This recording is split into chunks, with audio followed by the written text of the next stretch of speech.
Leksiyalarimizni so'zlab bo'ldik, hurmatli vatandosh. Bugun Chislaq 2021-yil 2-oyning 17-kuni. Endilikda biz o'tgan to'xtaldik Angliyaning vaziri Boris Johnson kechiktirdi, ya'ni Uyg'urlar masalasini etnik qirg'inchilik deb elishni va shunda qaror qilishni, Tuvan palatada shunda qonun ma'qullashni yoki ma'qullagan sodi qonun loyihasini shunda bir moddadan kirgizilganligi sodi qonun loyihasi o'tib bo'ldi deyli. Tuvan palatasida ma'qullanishni cheklab qo'yganligini, ya to'xtab qo'yganligini qizg'aldik vatandosh. Bugun endi Kanada Angliyaning bir federatsiyasi deyli. Kanadaning boshlig'i Justin Trudeau ham shundaq dediki, bu qirg'inchilik, ya'ni etnik qirg'inchilik alayda bir hukm, siyosiy ibora. Biz bu to'g'rida hozir bir narsa deyilmaymiz, o'z fikrimizda qolamiz. Masalan, Şinjan'ga mustamlika Uyg'uristonga mustaqil tekshiruvchilarni avatib, ondan bir qarorga kelib, ondan belgelimi chiqaramiz degandek gaplar qildi degan gap. Her bir devletning o'zining siyosati bo'ldi, hurmatli vatandoshim. Her bir devlet o'zining siyosati bilan davlat manfaatini birinchi o'ringa qo'ydi. Siz bizning qilayotganimiz, siz bizning bu davlatlardan kutayotganimiz faqat insonparvarlik va odamgarchilik.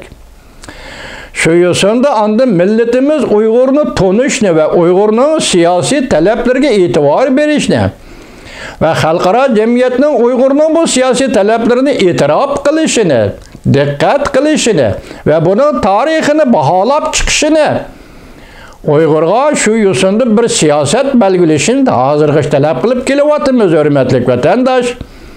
Biz bu yo'lda hozir qisman deyli, hiç bo'lmaganda 50-60% atrofida Amerikada g'alaba qildik. Amerika Qo'shma Shtatlari keyingi vaqtda nima dedi? Masalan, avval o'tgan yil 6-oyning 17-kunida Uyg'ur kishilik huquq siyosat qonun loyihasini e'lon qildi yoki imzo qo'ydi. Sobiq prezident Trump imzo qo'ydi. Bu qoldi deyli endi. Bu yil 1-oyning 19-kuniga kelganda Amerika Qo'shma Shtatlari sobiq davlat ishlar katibi Mike Pompeo Uyg'uristonda, ya'ni Jungo Şinjan'da insoniyatga qarshi jinoyat o'tkazdi.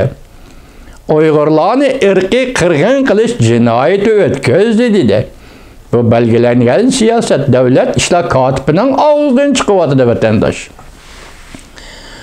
Muşunda ahvalda siz biz taqozo bo'lib turayotgan masalan Angliyadek, Kanadadek, Yaponiyadek, Avstraliyadek hozir sizni biladigan va sizga ko'ngil bo'layotgan davlatlarning ham shunda qaror elishini o'tkazimiz bilan kutyapmiz. Bu harakat masalan Yevropa parlamentida parlament a'zolari, Yevropa parlament rahbarlarining shunda qaror elishini talab qildi. Kanada parlament a'zolari mana bugünkidek shunda qaror elishini talab qildi.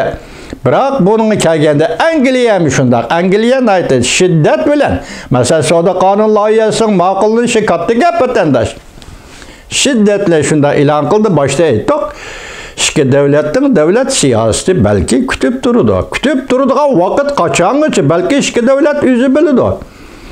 Hozir qarayapsiz 7 davlat yig'iniga yukilayotgan vazifalar va yukilayotgan va qo'yilayotgan talablarning qanchalik ekanligini ko'rdingiz vatandosh.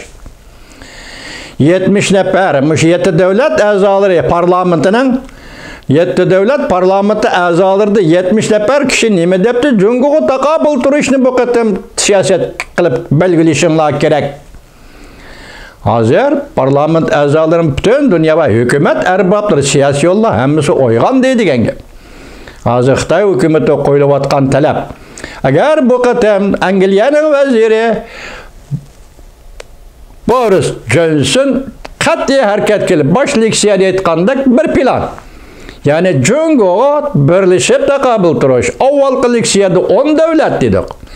Endi keyingi leksiyada 7 davlat deb turaylik. Birlashib Jungoga qanday taqobil turish. Bu eğizde şundak eğitiliş bek onay ameliyatı yaman kıyın eş vatandaş. Çünkü bu yetti devletinin içinde Xitay bilen boğan münasebeti ayrım münasebet kıldıgan devletler var mesela. İtalya, Germaniya dek.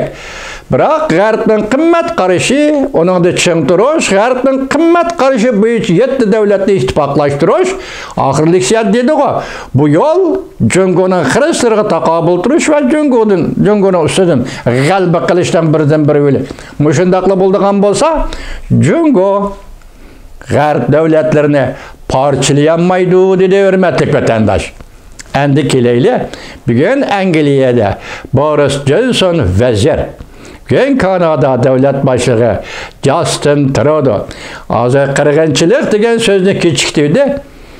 Biz endi bir Uyg'ur millatining a'zosi sifatida bu davlatlarga qo'yilgan talabimiz shukanki, Amerika bilan o'xshashlar. Bu ishni yoki Xitoyning jinoyat sodir qilishini, insoniyatga qarshi Uyg'urlarni qirg'in qilish bilan jinoyat sodir qilishini jinoyat qilib bekitish yoki xalqaro o'lcham bo'yicha irqiy qirg'inchilik qildi deb bekitish rahbarlar sizlarga shu ayanki bu kech kelib qolsa bo'ladigan ish emas. Yana nimani kutib turishdan hojati yo'q. Xitoy bu qiltaq tushmaydi. O pulemyot bilan qirg'in qilmaydi, o'q bilan qirg'in qilmaydi. Men o'tgan leksiya dedim, och qo'yib o'ltirdi. Kesel davolash yo'q, doktor yo'q. Davolamay o'ltirdi. Eng muhimi och qo'yib o'ltirdi turmida. Bu bir xil qirg'inchilik. Hozir uşaq balalarni o'ltiryapti, tug'ilmadi deb. Analarni majburiy tug'ut cheklashga majburlayapti. Haqorat qilyapti dedi. İnsoniyatga buningdan ortiq haqorat, buningdan ortiq zulm istam bo'lmaydi-ku. Angliyaning vaziri hurmatli Boris Johnson efendi, Kanadaning davlat boshlig'i hurmatli Justin Trudeau efendi, ayni chaqda Angliyaning buyuk diplomatlari Chamberlain, Daladi qatorliqlar 30-yillarning oldi keynida Yevropada, Germaniyada Hitlerning bosh ko'tarishiga yo'l qo'ygan diplomatlar edi. Aldı orqani ko'rib yetolmay, bir hukm qilolmay, Hitlerning yoki Natsistlar partiyasining Germaniyada bosh ko'tarishiga yo'l qo'ygan diplomatlar edi. Oxiri nima bo'ldi? Ikkinchi dunyo urushi 7 million jo'yosh qirg'in qilindi. Başka ahalilardan başka 7 milyon jo'yosh qirg'in qilindi. Lekin yana shu Angliya diplomatlari eng oxirgi hisobda bu azar tatgan jafo va mushaqqat ichida o'tgan hayot qolgan jo'yishlari 1947-yili davlat qurib berdi. Bugungi İsrailiya davlatini, yani şu Angliya diplomatlari qurib berdi.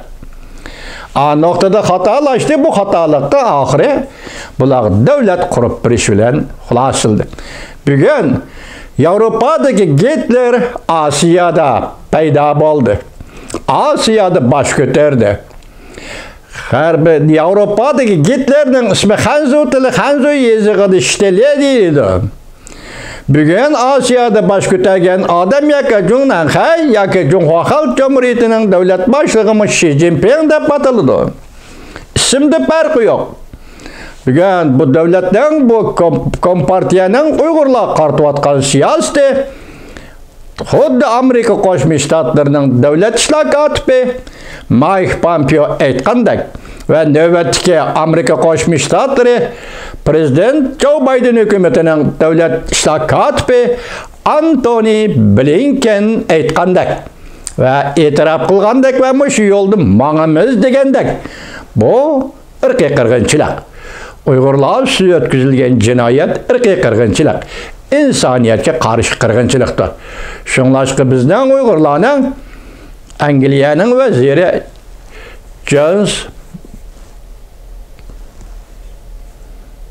Boris Johnson, Kanada'nın devlet başlığı, Justin Trudeau efendilerden ümidimiz, kütüdüğün ümidimiz xuddi Amerika o'xshash.